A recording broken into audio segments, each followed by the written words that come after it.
I would like to cordially invite Cabinet Minister of Ministry of Education, Member of the Parliament of Sri Lanka, who is by profession Attorney of Law, Honorable Dr. Susil Premajayantha, to address the gathering. Sir, the stage is yours.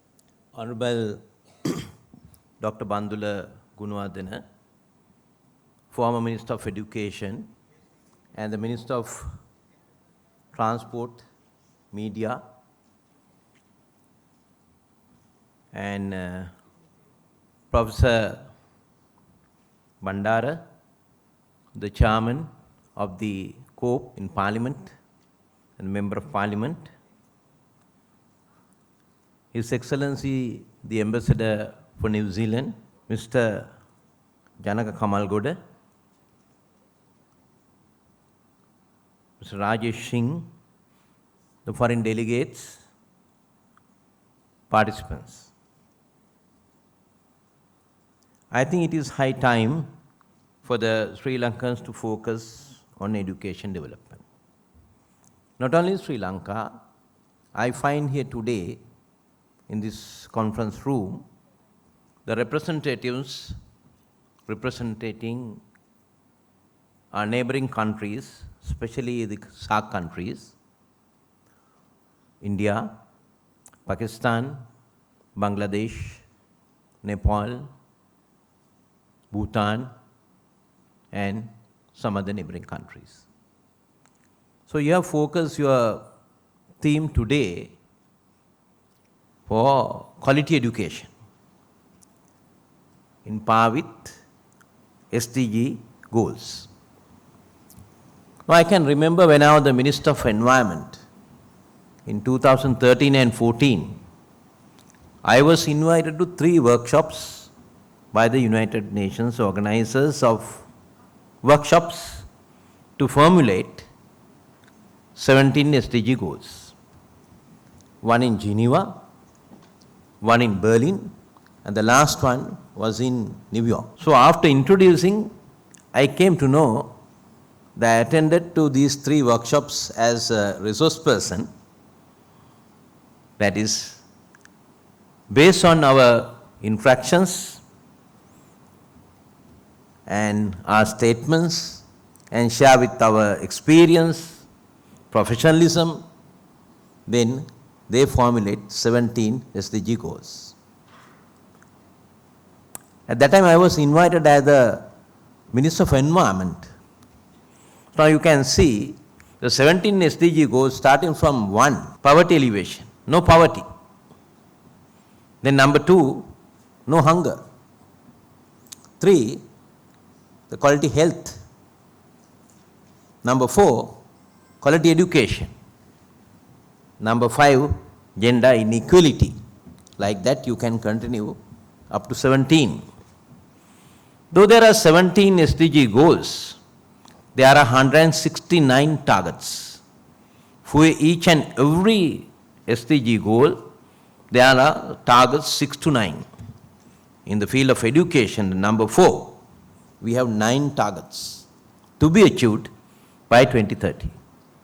So I can remember when I was the Minister of Education in 2005, I attended the UNESCO General Assembly as well as Executive Board, because Sri Lanka represented the Executive Board 2 consecutive terms in Paris. So there, of course, earlier we had from 2000-2015 MDG goals. There were 6 MDG goals.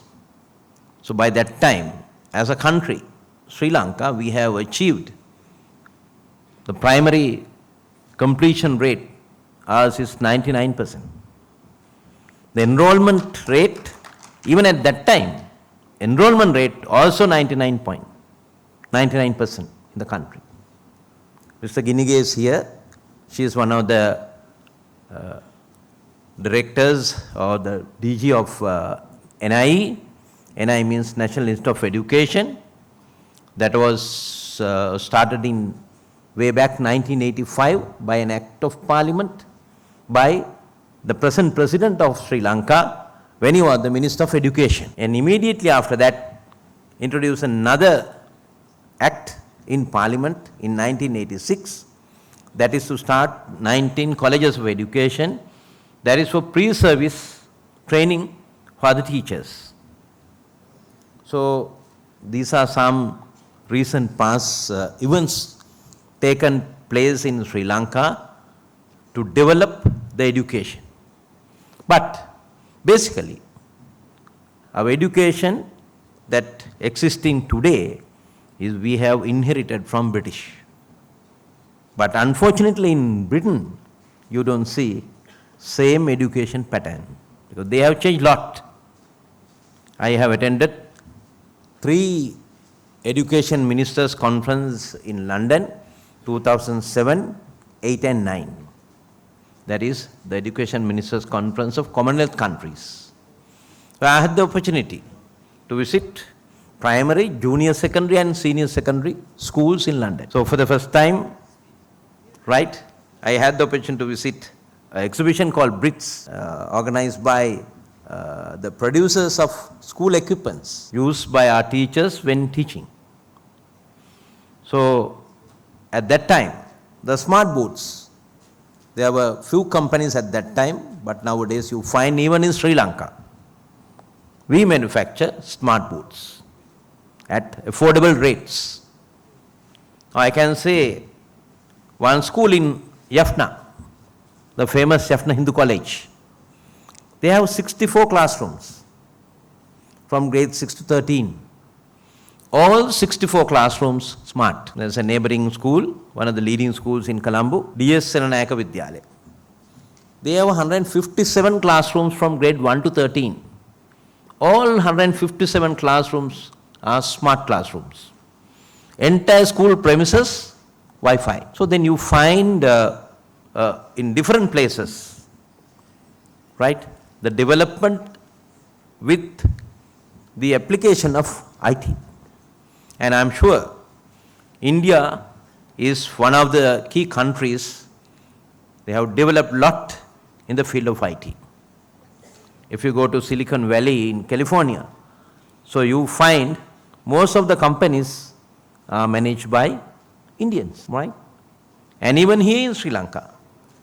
So within 10 minutes you can go to the other side, Slave Island, then you find John Kill's building, high-rise building. So one Indian company, they have hired, they have leased out 4 floors, and nearly 600 Sri Lankans, youths, work in there. So it's an international company. So they are there. Recently myself and the High Commission of India, both of us visited to that place. Even in Sri Lanka at the moment, there are 36,000 vacancies in the field of IT. So the experienced youths, they leave the country and go for better jobs in other countries. So though we produce thousands of youths every year, that is not enough. That's not enough. Therefore, we are in the process of reforming our education. So the draft cabinet memorandums are ready at the moment, and within next 2 weeks I am going to submit it to the cabinet. National education policy prepared by the authority, that is National Education Commission, for next 10 years.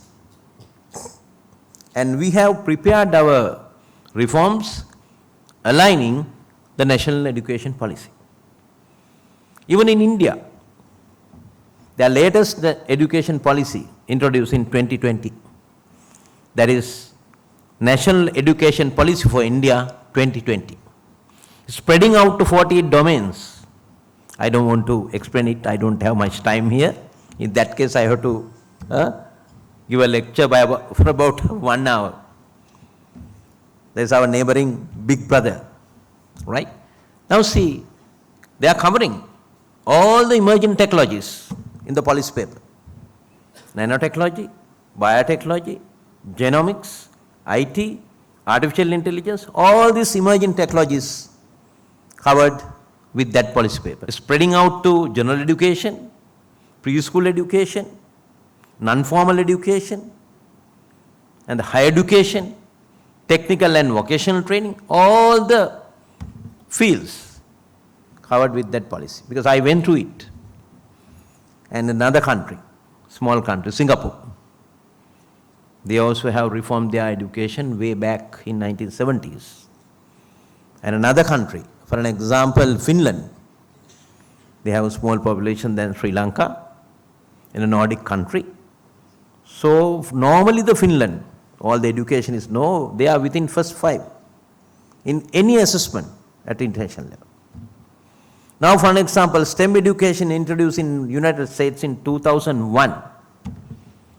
After having research in United States among the students of 15 years, they introduced STEM education.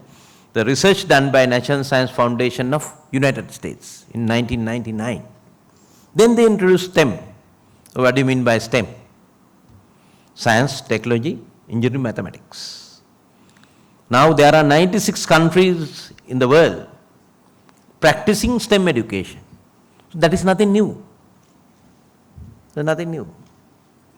The science fundamentals and the application. So here in our country, of course, at any level, O levels or A levels or degree level, our graduates and the students, they are knowledgeable. The knowledge, maximum.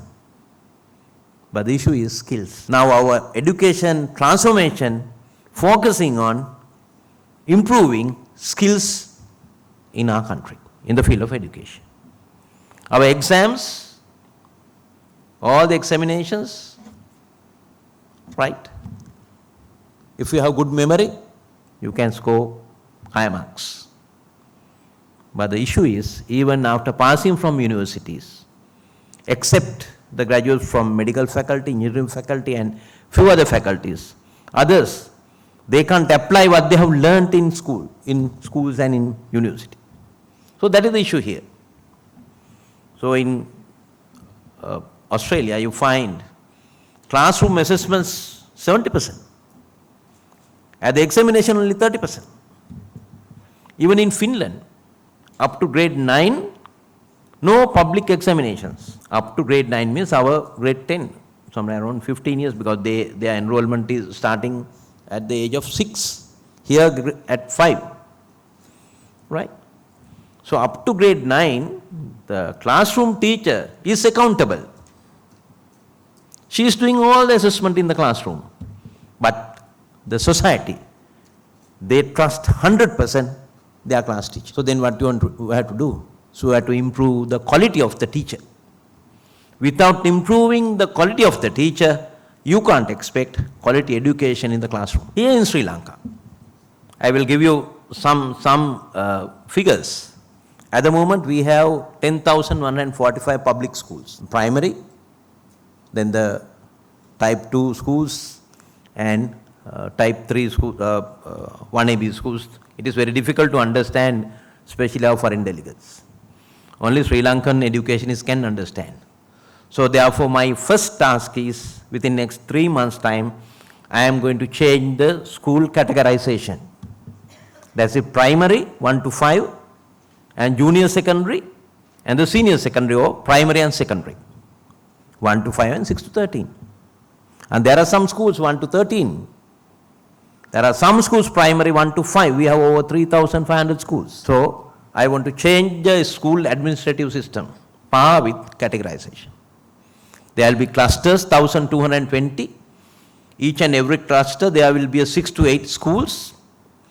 And there's 1 or 2 lead schools where they have classes from grade 6 to 13 covering all 4 streams: science, arts, commerce and technology.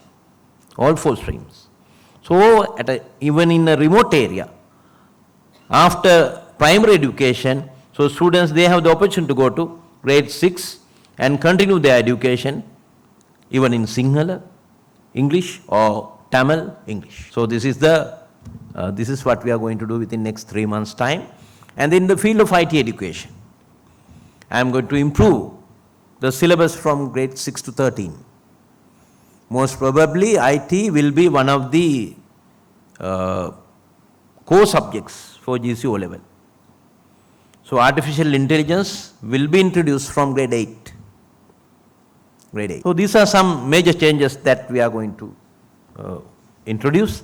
And even at that time, I came here after the starting of another workshop within 1 kilometers area, another hall that is attending by university academics, representing all the universities. We have 17 state universities and the educationists.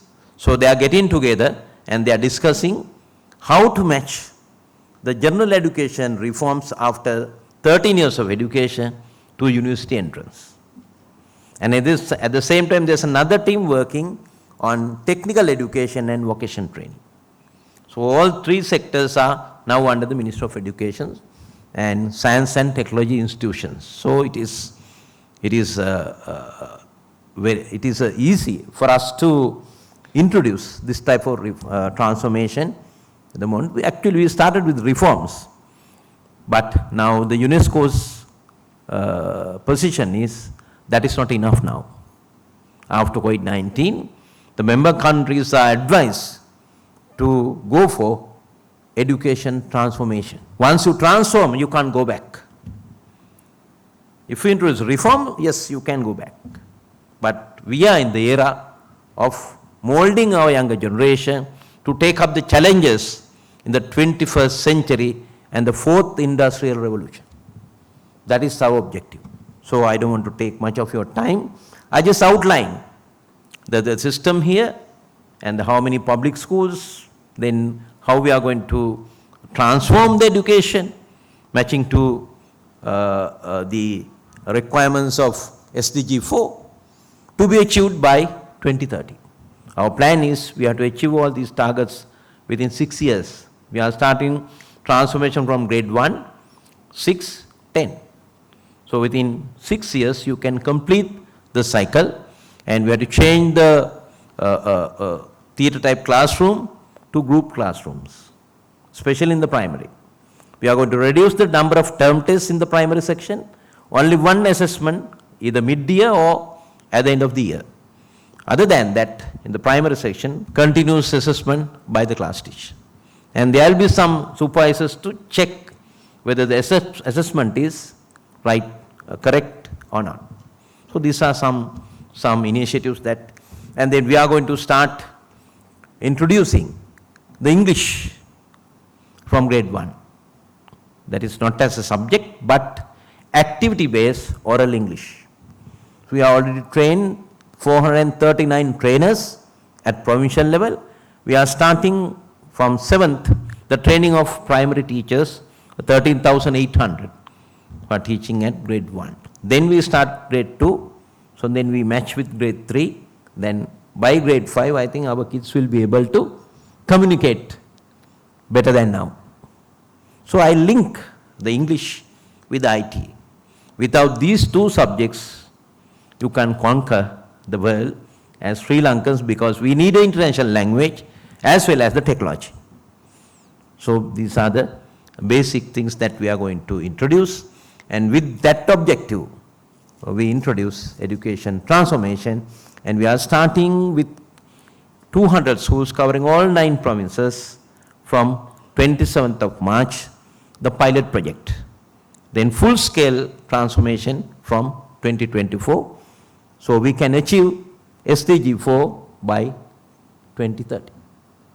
So thank you very much for inviting me today, and with the gathering of the representatives from neighboring countries, especially the SAARC countries, the educationists, academics, professionals and all that. And I think I was told that you have a workshop today, tomorrow and day after tomorrow.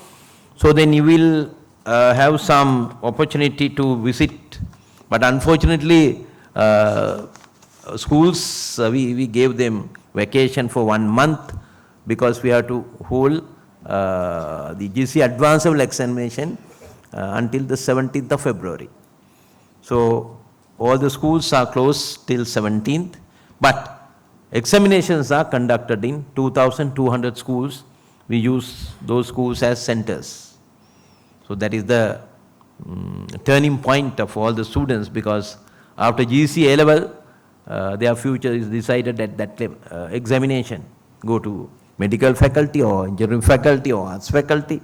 So all these things depend on GCA level examination. So it is being conducted at the moment.